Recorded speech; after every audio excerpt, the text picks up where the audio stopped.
right, welcome back everyone. It's another day working in the shop here. Balmy -2 degrees this morning. At least the sun is shining.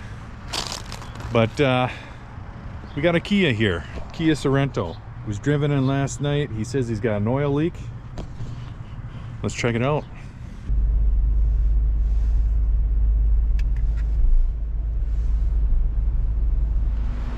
All right, so I found a note on the seat here. Probably a little worse than what I was thinking. I was thinking it was just a general oil leak, but we'll read this here. Check engine light came on with the oil light a week ago. When I checked the oil indicator, it was dry. 5 quarts later, it was full again. Since that time, it has been dropping a lot of oil. Let me know if any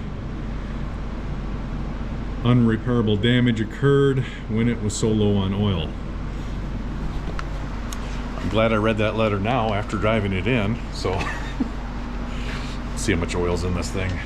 Checking that oil leak here. There is a bunch of oil here. I suspect it's probably from customer just adding oil, because if you look over here, I mean, there is all sorts of oil down in there. I don't know if you guys can see that in there, but there's oil everywhere. Typically, I would think the oil filter here might have an issue. That looks good. If you've seen some of my previous videos, there's one in there about the oil pressure sending switch on these engines. They're kind of known to leak oil, and that it runs right down the valley and right out the back there. Sometimes you can mistake them for a rear main seal. This one's leaking really bad, but I got the camera in there and I'll show you that it's not actually the oil pressure switch that's leaking. So I think we got an oil filter housing where it attaches to the block there. I think that's leaking.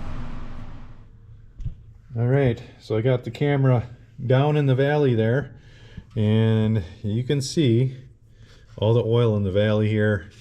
This is that oil pressure switch. That would normally, show signs of dripping. That's kind of a common problem, but this one is not leaking.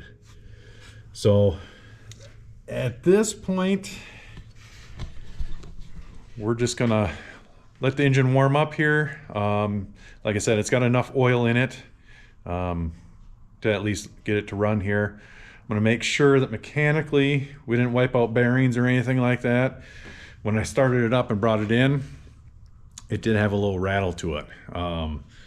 252,000 miles, probably gonna have a little noise to it, but we'll let it warm up here and see what it does. Is it gonna be worth fixing that oil filter housing or not? We'll see.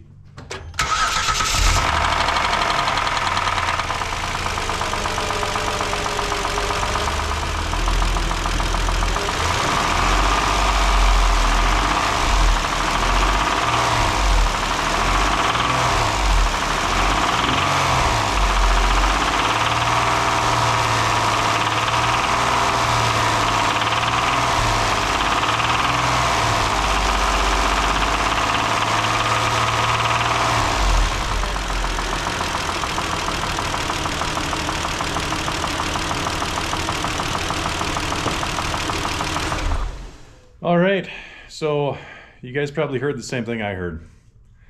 She's not looking good. So at this time, I'm gonna have to talk with the customer and tell them it's probably not worth sticking the money into. She rattles hard. So I'm sure running out of oil probably did some damage. So the good news is, he will not have to replace these nasty wiper blades. Those things are the worst wiper blades I've seen in a while. So he saves some money on wiper blades at least. All right, guys, thanks for watching. Short video. You can't fix them all. So we'll catch you on the next one.